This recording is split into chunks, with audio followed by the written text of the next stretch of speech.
రాష్ట్రంలో గత 2 రోజుల నుంచి దట్టంగా పొగమంచు కమ్ముకుంటా ఉంది. ఉదయం 8-9 అయినా కూడా ఈ పొగమంచు కారణంగా సూర్యుడు కనిపించే సిచ్యువేషన్స్ ఉన్నాయి. ప్రస్తుతం నేను ట్యాంక్ బండ్ దగ్గర ఉన్నాను. మనం చూసుకోవచ్చు ట్యాంక్ బండ్ అనగానే ఇది మెయిన్గా టూరిస్ట్ స్పాట్స్. ఎక్కువ మంది ఇక్కడికి వచ్చేసి ఈ ప్రాంతంకి వచ్చేసి ఫొటోస్గా దిగుతూ ఉంటారు, ఎంజాయ్ చేస్తూ ఉంటారు. ప్రస్తుతం మనం చూస్తూ ఉన్నాం కదా, విజిబిలిటీ అనేది కూడా మనకు ఎక్కడ కూడా కనిపించట్లేదు. చాలా వరకు మనకు బుద్ధ స్టాచ్యూ కూడా కనిపించే సిచ్యువేషన్ ఉంది. మొత్తం ఓవరాల్గా పొగమంచు అనేది దట్టంగా కమ్ముకుంది. ఇక్కడ కొంతమంది ఇట్లాంటి పొగమంచు కారణంగా వాహనదారులు ఇబ్బంది పడతా ఉంటే నార్మల్ పబ్లిక్ మాత్రం ఇట్లాంటి వెదర్ని అయితే ఎంజాయ్ చేస్తున్నారనే చెప్పుకోవచ్చు. చాలా మెంబర్స్ వచ్చి మాత్రం ఇక్కడ ఫొటోస్ దిగుతూ ఉన్నారు, దాంతోపాటు రీల్స్ చేస్తూ ఉన్నారు, ఇట్లాంటి వెదర్ని ఎంజాయ్ చేస్తూ ఉన్నారు, ఫ్యామిలీతో వస్తూ ఉన్నారు, ఫ్రెండ్స్తో వస్తూ ఉన్నారు. మరి మనతో పాటు కొంతమంది ఉన్నారు, వాటితో మాట్లాడదాం. హైదరాబాద్లో ఉన్నట్లేదు, ఎక్కడ ఊటీ సిమ్లా అటు సైడ్ ఉన్నట్లుంది. అది చూద్దామని కంపల్సరీ విజిట్ చేయాలని చెప్పి ఆ టవర్స్లో నుంచి ఇక్కడికి వచ్చా. చాలా బ్యూటిఫుల్ ఉంది నిజంగా. యాక్చువల్గా అసలు ఇన్ని ఇయర్స్లో ఎప్పుడు ఇలా అనిపించలే నాకు. చాలా బ్యూటిఫుల్ ఉంది నిజంగా. హైదరాబాద్ లాగా లేదు, ఇది ఏదో ఫారెన్ కంట్రీ అనిపిస్తుంది. ఎట్లు చాలామంది అసలు ఇంతమంది మార్నింగ్ టైంలో ఎప్పుడు ఉండరు, చాలా బాగా అనిపిస్తుంది. ఇట్లాంటి వెదర్ ఇక్కడ దట్టంగా పొగమంచు కమ్ముకోవడం, ఈ ఫాగ్ ఉండడం వల్ల కూడా ఇది మనకు హైదరాబాద్ లాగా ట్యాంక్ బండ్ లాగా లేదని చెప్పేసి ఏదో అరకులో కావచ్చు, ఏదో సిమ్లాలో కావచ్చు, ఊటీలో కావచ్చు, ఏదో వేరే ప్రాంతంలో ఉన్నట్టు కూడా ఫీల్ అవుతూ ఉన్నారు. ఇట్లాంటి వెదర్ అయితే చాలా మెంబర్స్ ఎంజాయ్ చేస్తూ ఉన్నారు. ఎప్పుడు ఇట్లాంటి కండిషన్, ఇట్లాంటి వెదర్ చూడలేదని, ఇంత ముందు కూడా లేదని.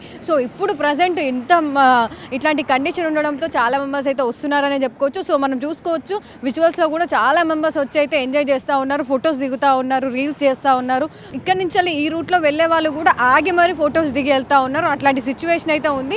దాదాపు ఇట్లాంటి సిచ్యువేషన్ అయితే ఈ మధ్యకాలంలో ఎప్పుడు లేదు. గత 2 రోజుల నుంచి అయితే ఇట్లాంటి వెదర్ కండిషన్స్ అయితే మనకు ఉన్నాయి.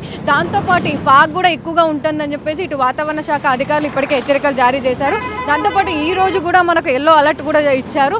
మొత్తంగా చూసుకున్నట్టయితే హైదరాబాద్తో పాటు ఆ పరిసర ప్రాంతాలు కావచ్చు, ఇటు రంగారెడ్డి కావచ్చు, సంగారెడ్డి కావచ్చు, మేడ్చల్, మల్కాజిగిరి, ఈ ప్రాంతాలన్నీ కూడా పొగమంచు కమ్ముకునే పరిస్థితులు ఉన్నాయని చెప్పేసి ఇప్పటికే హెచ్చరికలు కూడా జారీ చేశారు. దాంతోపాటు ఉత్తర ఈశాన్య జిల్లాకు కూడా హెచ్చరికలు కూడా ఇచ్చారు. దట్టంగా పొగమంచు కమ్ముకొని ఉందని చెప్పేసి రాత్రి 2 గంటల నుంచి ఉదయం 8-9 గంటల వరకు ఇదే సిచ్యువేషన్ ఉండబోతుందని చెప్పేసి ఇప్పటికే సూచనలు ఇచ్చారు. దాంతోపాటు ఎల్లో అలర్ట్ కూడా జారీ చేశారు. శ్రీనివాస్, నేను ఇక్కడ ఫోటోగ్రాఫర్ వర్క్ చేస్తాండి.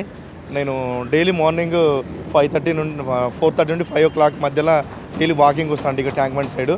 ఇది ఒక రకంగా హ్యాపీ మూమెంటే. కాకపోతే ఈ ఫాగ్ అనేది కొద్దిగా జాగ్రత్త వహించాలి అందరూ. ఎందుకంటే మార్నింగ్ వెహికల్స్ అగుపడకపోవడము, అందరం వాకింగ్ వస్తున్నాం కాబట్టి అందులో కొంతమంది ఇబ్బంది పడుతుర్రు, కొంతమంది హ్యాపీగా ఫీల్ అవుతుర్రు. దీనివల్ల మనకు ఈ ఫాగ్ అనేది ఒక మంచి ఎగ్జైట్మెంట్ లెక్క అనిపిస్తుంది అనమాట. ఇట్లాంటిది 2 days నుండి చాలా హెవీగా ఉందన్నమాట. ప్రస్తుతం మనకు 13 డిగ్రీల నుంచి వెళ్ళి దాదాపు 15-16 డిగ్రీల ఉష్ణోగ్రతలు అయితే కనిష్ట ఉష్ణోగ్రతలు నమోదవుతూ ఉన్నాయి. ఇది నార్మల్ చలి అనే చెప్పుకోవచ్చు. ప్రజెంట్ ఇక్కడికి వచ్చే వాళ్ళు కూడా నార్మల్ చలే ఉందనేసి, ఎక్కువగా చలి లేదని చెప్తా ఉన్నారు. కాకపోతే పొగమంచు అయితే ఎక్కువగా ఉందని చెప్పేసి ఈ వెదర్ని అయితే ఎంజాయ్ చేస్తూ ఉన్నారు. ఇటు మనం చూసుకున్నట్టయితే జనవరి 3 నుంచి అయితే ఇంకా చలి తీవ్రత అయితే పెరిగే అవకాశం ఉందని చెప్పుకోవచ్చు. కెమెరా పర్సన్ మహేష్తో కల్పన, V6 న్యూస్, హైదరాబాద్.